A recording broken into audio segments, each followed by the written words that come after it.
Hi! This is the third part to my life story slash spiritual awakening journey, and I just watched the second part again to kind of recap for myself where I left off.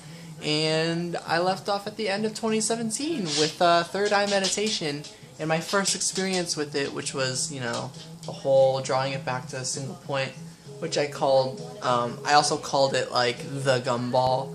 And there was a different one I did when I was in a car, and you should try this. This is actually really fun. So if you're ever in a car, or like in a bus or a plane, and like how the whole idea of like when it like comes to a stop or when it turns, like it's hard to remain like balanced, but you try to like, if you feel like you're getting pushed this way, you like put some more weight this way so that you stay centered, you stay balanced, and you don't move at all, right? So I found I was trying to do that, and I found that if I just stopped focusing on that and I closed my eyes and I just very much focused on my third eye pretty much, and like really intensely focused on that and like only that and just that, and like meditation, I found that my balance was better, and that like it like did it on its own for me. And I was like, whoa, that's pretty powerful stuff. And so I started doing it with exercise, or I can't think of any other examples right now, but pretty much I tried it with a bunch of other activities that you normally wouldn't try to associate with meditation, or that maybe you would, but it was really cool. And so that was kind of a lot of what the rest of 2017 was. And so this sort of like put where I was at in my life. Nearing the end of December, I got a job at a pizza place, and I was a delivery guy, and I met this one person there, and they were super cool. And of course I was in a relationship, so I wasn't interested in dating them, obviously, but meeting this person at this time, and like I learned a lot of stuff. Like I learned that they liked me, and that like I was a likable person. And I was like, hey, wait a second, like I'm not bound to this one significant other, in the sense that this is the only person that could ever possibly love me. I learned, a long time before that point, that like if we ever broke up, I'd be okay and stuff like that. But it was meeting this person at my pizza place that taught me, oh, it's a big world out there, and a lot of people could like me. I'm like everybody. I'm a lovable person. And it made me learn even more what I already believed. I already believed that everybody was lovable except me. I was like, I'm a particular case, or like I'm not really attractive. But throughout the relationship, since back in July of dating my significant other, I was already learning a lot of like I'm attractive, and I'm a likable person, I'm lovable, all that stuff. And so it was in December when I got this job and meeting this person who, I'm not saying they were into me, I'm just saying like I feel liked by them. I feel genuinely liked, and that like they actually kind of get me. And they were at a place that was like really, really far ahead, and it made me feel great. I was like, wow, they're almost done with school. They're working at this place. They've been working here for years. That's something I could never do. Like I've found that I can't even hold a job for more than like a month or so, because some sort of health problem comes up and I can no longer do it. And so it was amazing to meet someone like that. And so I went home that day. I was actually house sitting for Aiden's mom's, and I was dog sitting actually mostly for the house. And my significant other was helping me out, sort of, and was there with me. So I went home, and I was like, hey, so-and-so, like I already met this person before, but I was like, this person's really cool, like, they talked about, like, anime and this and that, and, like, they laughed at my, I said something that might have offended someone else, but they laughed, and they got it, and woo, and, they're like, that's great. And so then I mentioned to them, and I was like, yeah, but, later on, I was like, hey, we should talk about something, like, it's kind of been a while, like, since we've been intimate, like, I miss you, what's up? And they were like, this again. So, for the last month or two, we weren't intimate, really, and I mean, like, at all.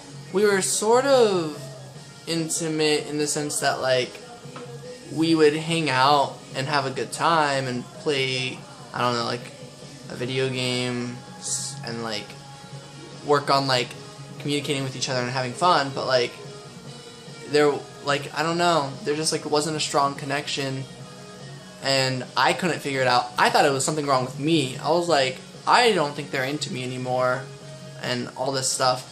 But no, they were having insecurities of their own and just were not telling me about it, and pretty much allowing me to feel like I was the one doing stuff wrong, or like there was something wrong with me or the way I looked. And that has a lot to do with previous things they had already said about me and like made me feel already. And so and then at this point I wasn't even blaming them for anything. I was just like, I'm simply unattracted to this person now, or I don't think they're in love with me anymore.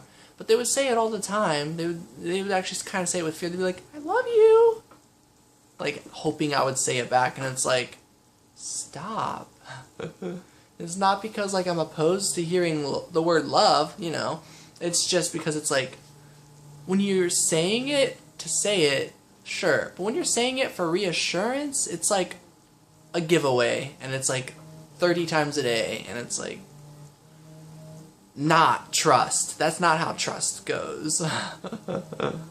Or really relationships, or maybe the relationships can, like, I'm not one to say like you should only say I love you this many times. It's just like the feeling you get behind it, and the feeling I got behind these I love yous were just like insecure, and like I don't know, I couldn't quite put my finger on why I didn't like them. I was just like the words, I was just like, this just doesn't sound pretty much authentic to me. It's like something is off about it. And so December comes around, you know, and I work and I go home and I'm like, this is great, that person I met was great. And I'm like, hey, so I bring it up again, like, it's been a while since we've been intimate. And they're like, man, you've really been craving sex for a while. Like, ooh, this dry spell of yours is pretty weird. Surprisingly, I'm totally chill. And it was like, first of all, missed the point, because that's not what I was talking about at all, and I'm not sure why we're going there. Second of all, like, really, I'm the only, surprisingly, you're totally chill with like this lack of intimacy, it's just me. That's a lot of red flags to say it like that. And so that kind of broke me a bit. At first I was just like hurt, but like it's like, well, they're okay, so that's good. I guess I'm the only one who feels like shit. And then like it was actually New Year's New Year's Eve. We were going to a party. We were driving about an hour to go visit Mariella. Yeah, Mariella's New Year's party. Another one. My first. It's interesting. A lot of big things happen with New Year's at Mariella's. 2016 New Year's, and then turned 2017 right after I came out as gay to her, you know. 2017 coming into 2018, I go there and realize that me and Monica are falling apart and might break up very, very soon. And it's funny because even at the New Year's party with all these flags going on and them doing pretty much more red flag stuff throughout the whole party, and like to most people they're like, that's a sign that we're breaking up right now. But to me I was like, ooh, this is a sign that we really are on the path of a breakup. In 6 months, like, I can do this, like, don't give up on a relationship. And then like Mariella would talk to me and was like, you should break up. And I'm like, yeah, I know. Maybe in like 3 months or 5 months or who knows when, but like I'm not giving up now, of course. And then Mariella was like, okay. And then the morning came by. We slept over at Mariella's place. And then, sure enough, my significant other does more red flag things that I'm just like, okay, why? I was like, alright, the expiration date just went from 3 months to 1 week to 5 hours. It's like, stop. You're literally killing us. You're killing this relationship, sort of single-handedly. I'm not even like trying to guide us down there right now. I've been trying not to break up. And yeah, later on, like at the end of that day, I was like, okay, we need to talk, and we meet up at night, and I'm like, I think we should. First, I explained pretty much all that I could, which was like everything of how I felt and what was going on at New Year's and everything that they were doing that was just like irritating me per se, or just like things of like, those are all just like, why put that on me? There's a lot of drama and a lot of crazy stuff going on, and then I was like, okay, this has to be a breakup, or a break. And then they're like, okay, and I was like, yeah, I need to decide what I want in this particular moment. You should decide on what you want. And pretty much within like the first day, I was like, this is a breakup. I want to break up. I already know I want to break up, but I'm not positive. Like, I'll keep waiting. And then another day passed, and I was like, okay. And another day passed, I was like, alright, well, time to meet up. Like, I'm ready. Like, I've known for 3-4 days now. So it's like January 3rd or 4th right now at this point, I think. And we meet up, and they're like, hey. I'm like, yeah, so I kind of figured out what I wanted. I don't know about you. And they're like, I mean, I'm like, I think we all know what I want, but what about you? And I'm like, okay, here I go. I think this should go from a break to a breakup. And they were like, I see. And then it was a breakup. And there was no like, well, I think we should stay together. There was none of that equality. There was just, they were broken and heartbroken, and this was over.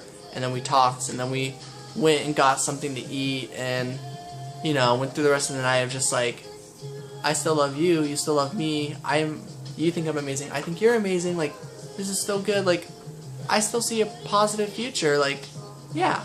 And from, like, the very beginning of all this, we intended on being friends. Like, if we were, like, they would ask, and I would mention, like, after this, well, I wouldn't really mention, but they're like, after the relationship if we ever end, will we still be friends? And on my end, I was like, yeah. And on their end, they're like, who knows? And it's like, what do you mean by who knows? Like, I know I still want to be friends. I love friends. And, yeah, but, they needed time, they needed more time to heal and recover, and, I was also heartbroken. You know, I was in a lot of pain. It wasn't the same type of heartbreak, that's for sure, but I sort of went through my own version of heartbreak over the course of several months, and I prepare for things. I don't come up with a decision until I'm ready to accept the consequences of that decision. So that's why I thought, like, you know, on their end, like, maybe that's how they would have seen it. Like, are they ready for a breakup? And if they were not ready for a breakup, they could have fought to try to keep us together, you know? But it's like, I'm very thankful that they didn't, because I would have been like, yeah, okay, let's keep trying.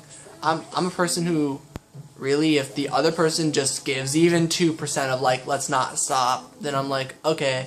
Like, I'm a kind of person who's like, I don't believe in the end of a friendship unless if it's a mutual agreement and both people no longer want to be friends. That changed by 2018, and changed in the sense that, like, once I realized when people are no good for me, or they're, like, not doing the respect that I deserve, then, like, I'm like, okay, I'm gonna drop whatever this is. Like, I can, like, go off on my own and not, like, think it's my fault. And be like, okay, they don't deserve an explanation of why I'm not talking to them right now. I'm just not going to talk to them right now. Like, I learned, like, I'm entitled to that. And, part of that lesson came from this breakup with this person. But, yeah, January comes around, and it's at this time where I'm, like, I'm trying to, like, eat healthy, but, like, all I want to do is go get fast food, because I can't think of what to eat, and it's late at night.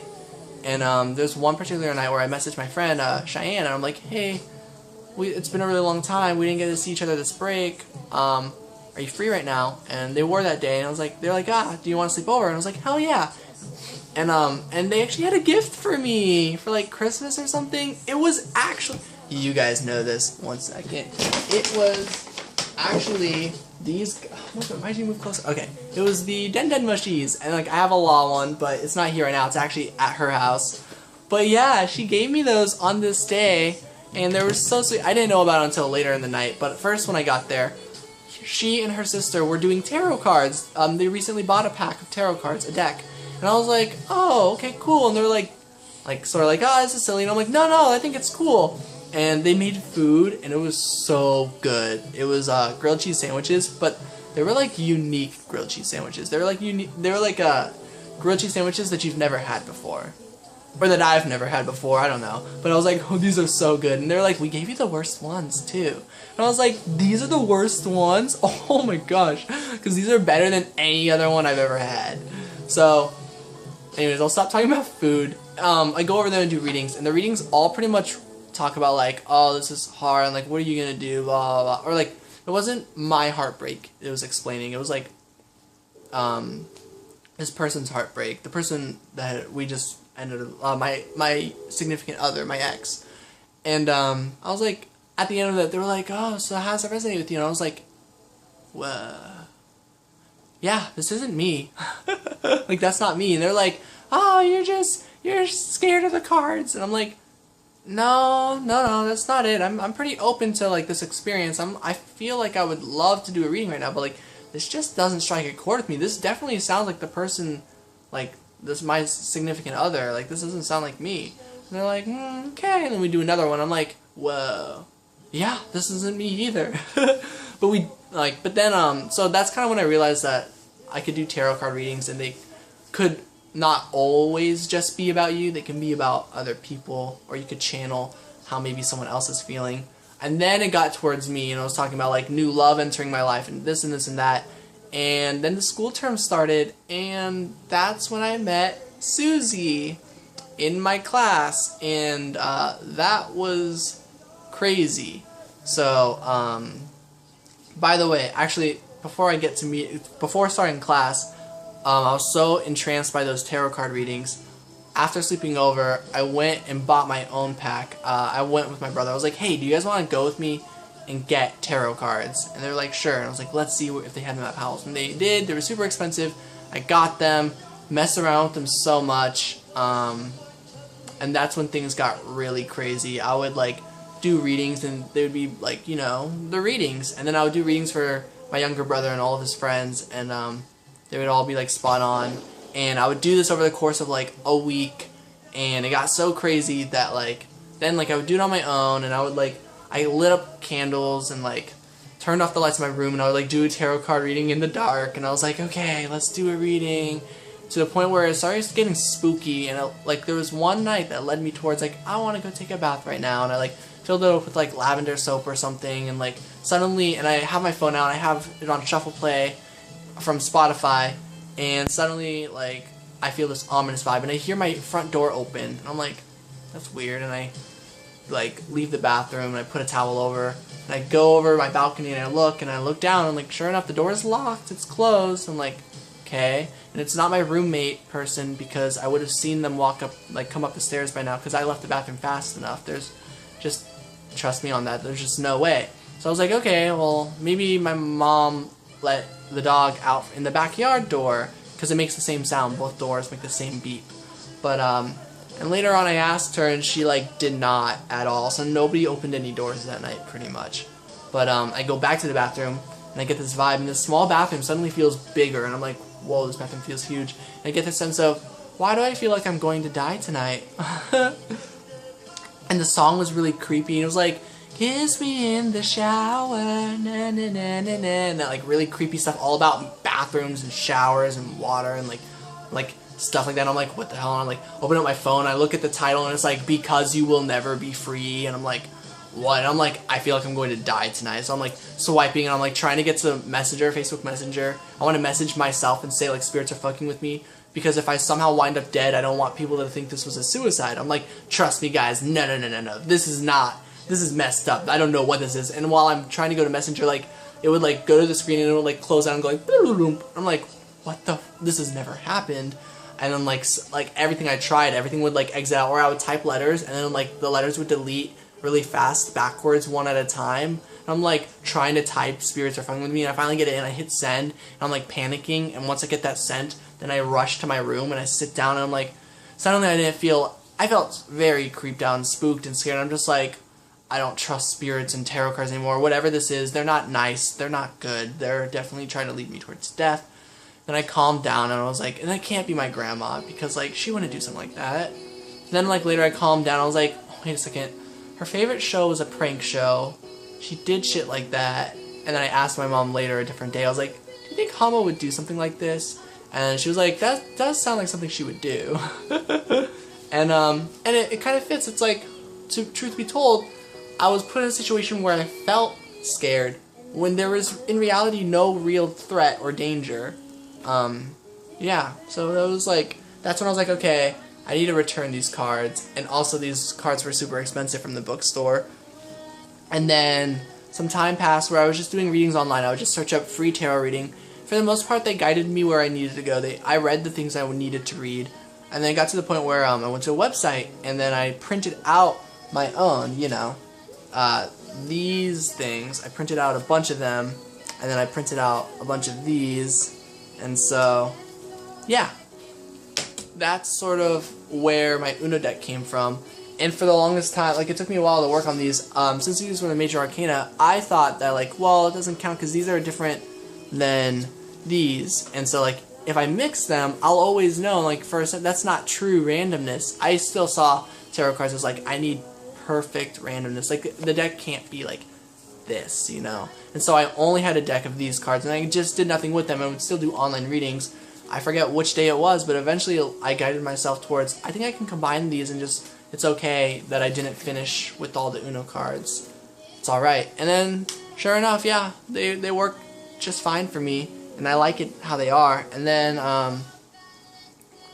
yeah, and then I would keep getting signs, and really, like, while my spirituality was going through the roof, I finally started class, and the readings kept telling me stuff like that whoever I'm interested in, like, this is powerful stuff. Actually, this whole time, when I got to physics and I met this guy next to me, wow, if you guys want an incredible story about this, I can tell you in the 4th part, but I will finish the whole spiritual journey.